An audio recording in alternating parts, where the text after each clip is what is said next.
Et donc, on peut aller sur notre 5e et dernier joueur du jour, Luka Doncic, si tu veux bien. 37 minutes par match pour Luka Doncic, 70 matchs, 106 de true shooting plus, donc plus 6% d'efficacité relatif à la moyenne, son meilleur score en carrière, sur 36% d'usage de basketball référence, donc seulement le volume de scoring, mais je crois que sur Cleaning the Glass, il est au-dessus des 40, si je ne dis pas de bêtises. 43. Voilà, c'est le plus gros de NBA. Bref, pour te lancer, une grande saison individuelle pour un des meilleurs joueurs de NBA, en fait, très simplement. Qu'est-ce que tu veux que je te dise? Et là, le défi, c'est de parler de Doncic. Voilà, driver d'élite, finition au cercle d'élite, short mid élite, 37,8% sur les pull-ups à 3 points, sur 8,5 tentatives. C'est pas mal. Flèche élite. 15,3% de shooting fall percentage, flèche élite. En légère baisse. Oui, c'est vrai que... 78,6% au lancer franc. Ah, pas élite. C'est un des rares domaines où le mec ne surdomine pas. Régime de tir hyper compliqué.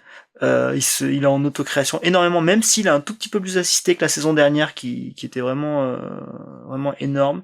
Mais j'ai pas grand chose d'autre chose à dire. C'est un des meilleurs générateurs d'attaque de toute la ligue, et pas pour la première fois, pas pour la première année en plus. Au niveau du passing, c'est certainement un top 2 de NBA.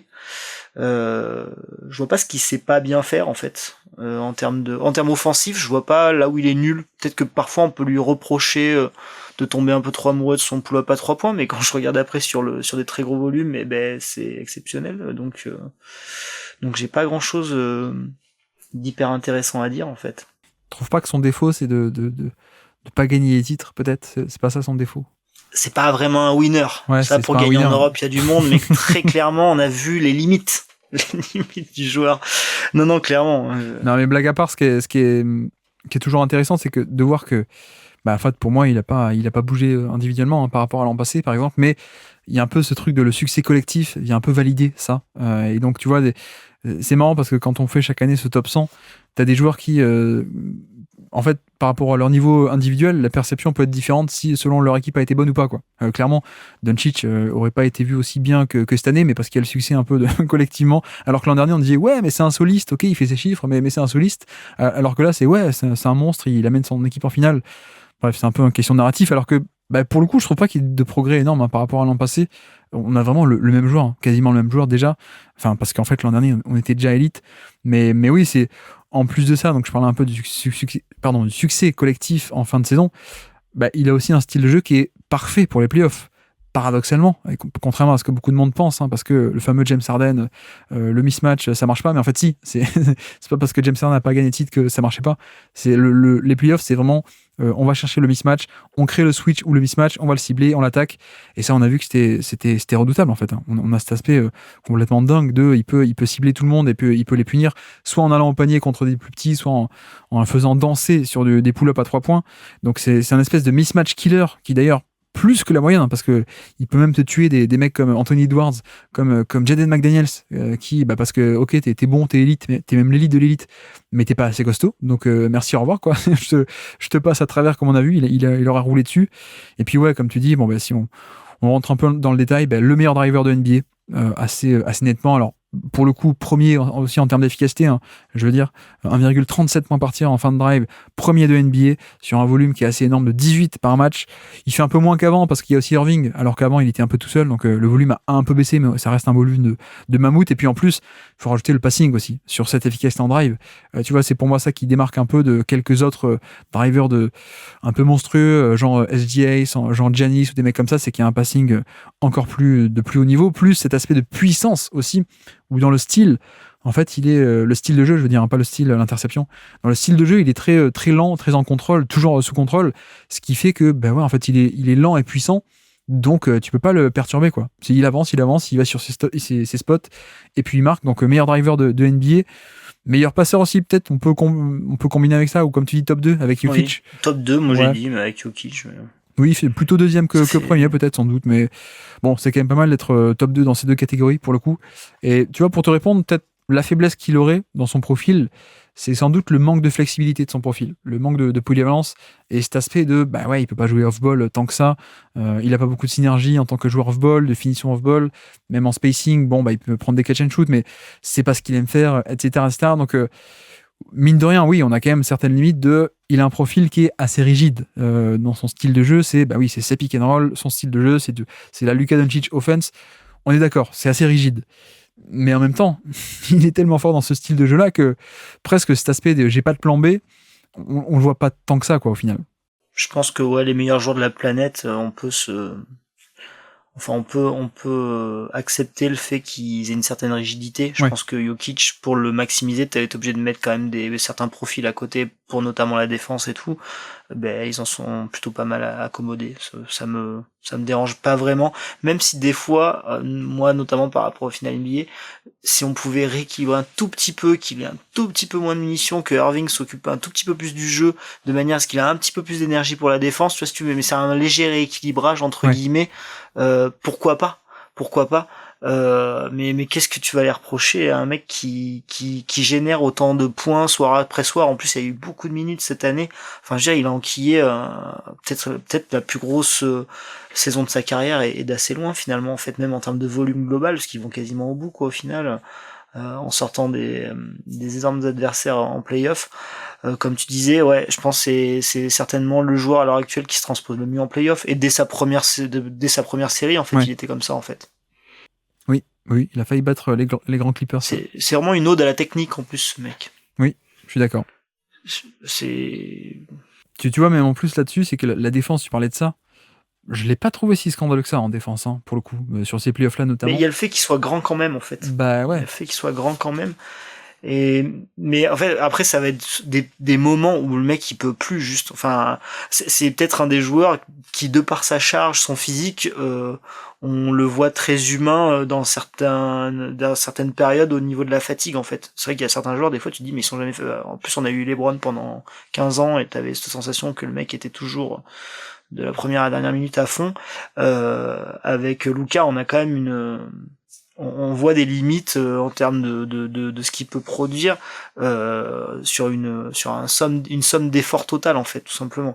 Donc non, je l'ai pas trouvé scandaleux, mais des fois, en plus maintenant avec Irving à côté, je trouve que c'est pas dérangeant s'il en lâche un petit peu. Et si justement il vient prendre, cette année il a pris 2 catch and shoot à 3 points par match, l'année dernière c'était 1. Donc pourquoi pas aller un peu en ce sens pour le décharger un tout petit peu.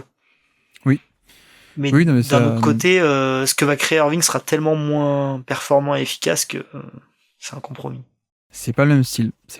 Et bon, c'est peut-être un mini nuance par rapport à d'autres profils, mais en effet, il a ce style un peu figé, mais en même temps, il est tellement bon aussi là-dessus que voilà. Mais non, la défense, en effet, je trouve que il joue quand même plutôt pas mal avec ses atouts. Tu parlais de la taille, mais il y a moins cette viabilité de par la taille, et même en termes de QI basket, quoi. Tu vois, le bon placement, etc. Alors, il y aura peut-être pas forcément des efforts de dingue, tu n'auras pas des séquences on-ball à la Anthony Edwards ou des mecs comme ça, ou parfois Westbrook qui peut faire un effort et qui, t'as une possession hyper flashy. Mais je trouve que c'est quand même pas mal en termes de défense off-ball notamment. Et puis, c'est vrai que l'autre amélioration de cette année, en tout cas la nouveauté, c'est 38% à 3 points. Et ça, c'est quand même la première fois de sa carrière qu'on a un tel chiffre. Donc, j'ai hâte de voir par la suite, est-ce qu'on est juste sur une saison un peu anomalie et que ça va redescendre au 35-36 habituel au niveau de la moyenne, ou est-ce que ça va se maintenir? Mais en tout cas, cette année, de facto, on a eu 38% à 3 points sur plus de 10 tentatives, meilleure efficacité qu'il ait jamais eu, en plus un volume énormissime. Donc ça fait aussi partie de, on évalue la performance 2024, surchauffe ou pas, en tout cas on le prend en compte, et ce qui fait que d'ailleurs, on l'a dit, on a dit que c'est sa meilleure efficacité aussi en carrière au général, plus 6%. Ce qui est un peu dommage, c'est ce que son régime de tir fait que il a pas forcément autant d'efficacité générale que d'autres.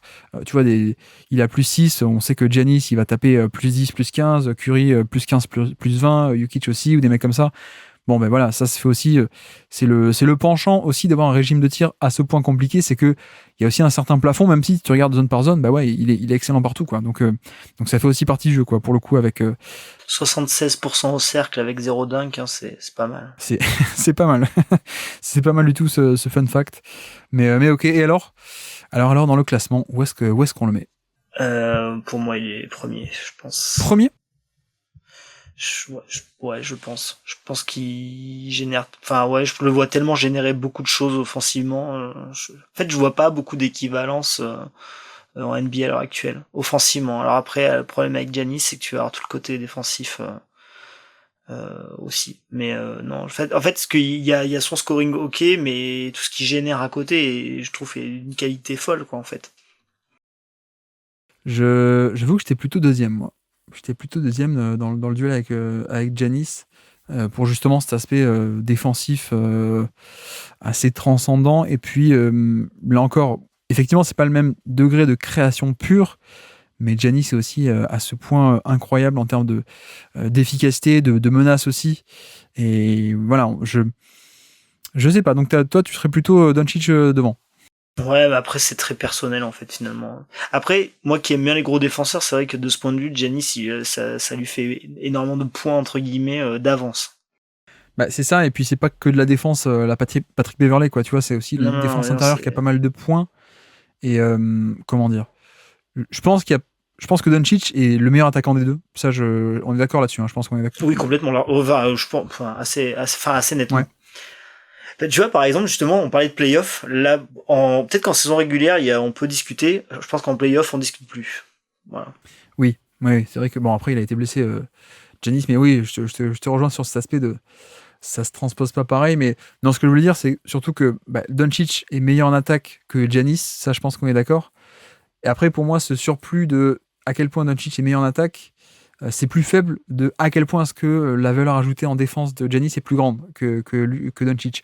C'est pas, je sais pas Non, si mais j'ai je été suis clair, mais d'accord. pour moi, Et cette année, la défense de Milwaukee, elle s'est bien cassée la gueule. Alors, il y a plein de c'est vrai. trucs, mais c'est quand même bien vautré, euh, avec toujours le même personnel intérieur, plus du tout le même à l'extérieur, et puis des changements de coach et machin. Il y a plein de trucs qui n'ont pas été. Euh, c'est intéressant. C'est intéressant. Et par rapport à tout ce qui est un peu en dessous, hein, Kawhi Leonard, Kevin Durant, Tatum, pour toi, il n'y a pas d'hésitation alors. Non, je pense plus le Kevin Durant de maintenant, du coup. Ouais, je suis d'accord. Je dis plus celui de maintenant, parce que quand à l'époque où il tapait des 114 ou 115 de true shooting plus dans des mauvaises années, j'aurais peut-être pas dit la même chose. Et puis il y a tellement moins de synergie avec le reste du collectif. Ouais. Enfin, je pense que Luka, enfin le nombre de tirs ouverts qu'il arrive à trouver pour ses coéquipiers et pas un peu ouvert, c'est assez monumental. Et de toute façon, si tu te resserres pas sur lui, il va te marquer sur la tête de toute manière. Donc j'aime beaucoup le côté implacabilité, pas forcément qu'au scoring, mais au scoring global ou à la position de bon tir, trouver des bons tirs en fait. Je pense que là parce qu'il est peut-être moins bon scoreur et encore il a tellement de volume par rapport à Leonard que en fait ouais, je pense que non, il est quand même assez nettement supérieur. C'est vrai que à quel point est-ce que tu vois, parce que je dis le surplus de défense de Giannis est plus grand que le surplus d'attaque de Doncic en comparaison.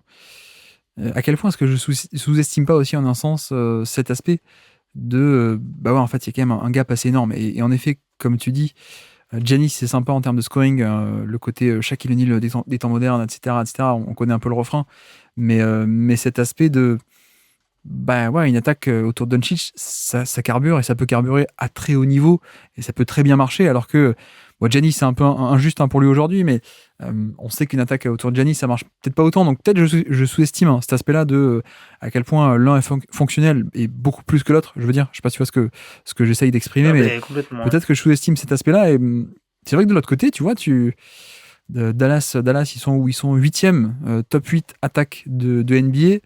Je pense que Doncic est responsable à 80% de ça.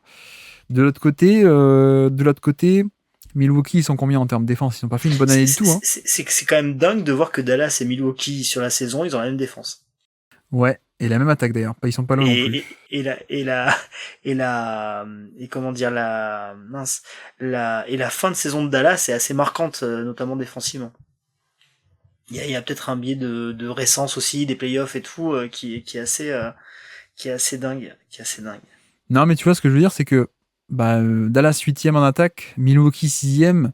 Donc Milwaukee est un peu au-dessus, mais à quel point toute l'attaque de. Enfin, Doncic n'a pas une plus grosse part du gâteau à Dallas que Giannis et Milwaukee, quoi, aussi. Et en plus, cette année, collectivement, la défense a été un peu cata côté Milwaukee, mais bon, c'est pas que ça la valeur de Giannis, hein. Il faut pas l'avoir que dans le chiffre collectif, on est d'accord.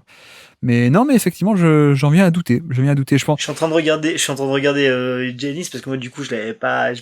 En plus, il faut être honnête, je pense que c'est une des saisons où je me suis moins intéressé à Milwaukee vu que ça a pas tourné. Alors que d'habitude, clairement, ça fait partie des équipes qui me font peur et à titre personnel. Et ouais, cette année, j'avoue il envoie une saison, le Giannis, qui est un peu passé finalement presque sous les radars à cause du fait que collectivement ça a pas tourné, quoi. Non, mais je pense que je vais quand même mettre Giannis devant et Luka Doncic numéro 2.